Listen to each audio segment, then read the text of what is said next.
Salut mes fidèles amis, aujourd'hui j'ai l'honneur de vous présenter une autre vidéo qui porte sur les avantages et les inconvénients de l'intégration des nouvelles technologies dans l'enseignement. Donc cette vidéo portera sur les nouvelles technologies, avantages et inconvénients. Alors je commence directement par les avantages des nouvelles technologies d'information et de communication dans l'enseignement. On utilise l'abréviation TIS, les TIS.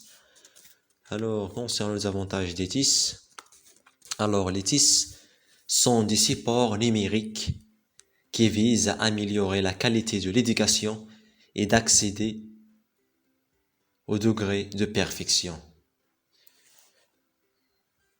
L'intégration des TIS dans le domaine de l'enseignement offre différentes possibilités de rendre l'apprentissage plus agréable, plus amusant et plus efficace pour maintenir l'engagement, la motivation et l'implication des apprenants. Un autre avantage des nouvelles technologies, c'est que les TIS permettent à l'enseignant de diversifier ses pratiques pédagogiques et ses techniques d'animation.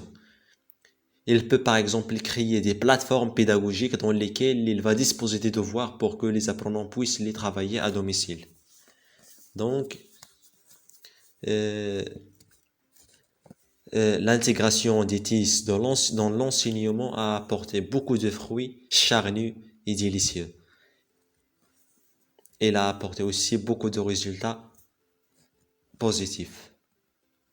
Alors, un autre avantage des TIS, c'est que on peut se servir des TIS pour construire des leçons. En classe, par exemple, on peut se servir de la nouvelle technologie en classe pour construire la leçon à l'aide des supports audiovisuels comme le projecteur des images ou bien le projecteur vidéo ou bien ce qu'on appelle le data show pour construire la leçon dans les meilleures conditions possibles. Un autre avantage de la nouvelle technologie dans l'enseignement, c'est que les TIS peut encourager une participation plus active au processus d'apprentissage, ce qui peut être très difficile à réaliser dans un environnement de conférence traditionnel. Grâce aussi ceci, on peut créer des exercices interactifs et des activités ludiques au profit des apprenants. Grâce aux nouvelles technologies aussi, on peut monter des vidéos, le montage des vidéos, pour les présenter en classe, par exemple. Au lieu de faire un cours de manière traditionnelle, on peut, par exemple, faire une vidéo au préalable, chez soi, à la maison, avant de la présenter en classe. Et une petite vidéo sur la leçon pour innover un peu. Maintenant, on va passer directement aux inconvénients des TIS. Alors, les TIS présentent un danger dans la mesure où l'apprenant ne va plus construire ses propres connaissances. Son apprentissage risque de s'orienter vers la recherche des connaissances prêtes. C'est-à-dire,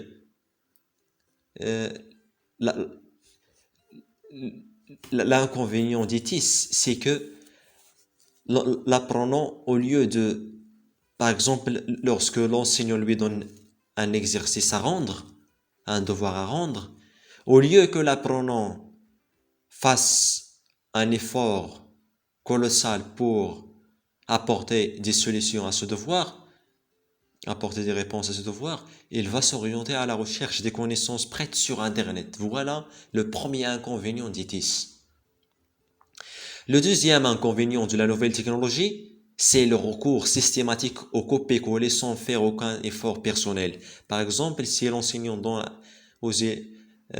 aux élèves de faire par exemple un exposé ou bien de faire des recherches sur un sujet, quelle que soit sa nature, la plupart des apprenants, qu'est-ce qu'ils font? Ils recourent de manière systématique au copier-coller sur Internet sans faire aucun effort personnel. Voilà le deuxième inconvénient des TIS. Le troisième inconvénient des TIS, c'est l'usage addictif des TIS. qui peut conduire l'apprenant à la négligence d'autres devoirs et obligations. Le quatrième inconvénient des TIS, c'est la difficulté de trouver des sources fiables. C'est-à-dire la plupart des sites, ils ne sont pas fiables.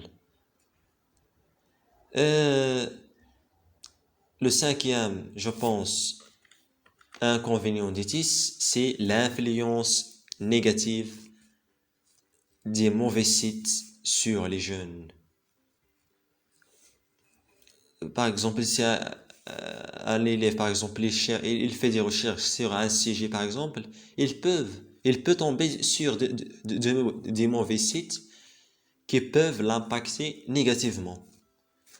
Le sixième inconvénient des TIS, c'est la correction automatique orthographique et grammaticale dans le traitement des textes.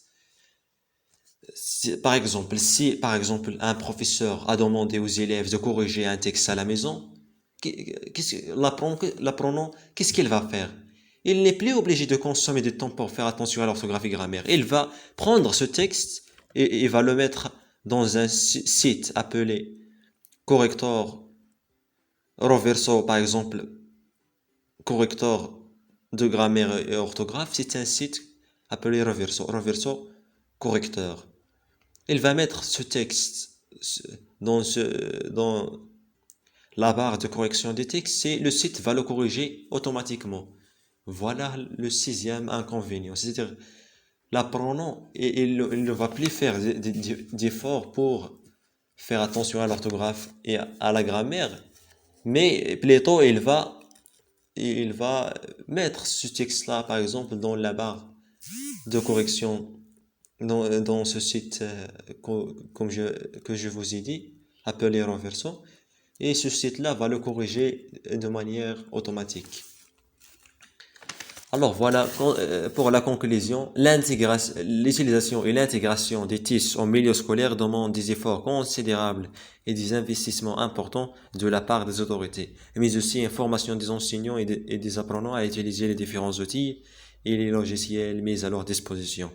C'est-à-dire, avant de faire intégrer les TIS au domaine de l'enseignement, on doit d'abord assurer une formation contenue aux enseignants, mais également aux apprenants, pour les outiller, pour les initier à l'utilisation de différents outils et les logiciels, les applications et les plateformes mises à leur disposition pour pouvoir les exploiter dans la construction de la leçon. Alors voilà mes chers amis, j'espère que vous avez bien compris le contenu de cette vidéo. N'oubliez pas de partager la vidéo au maximum avec vos amis, avec les intéressés. Au revoir mes chers amis.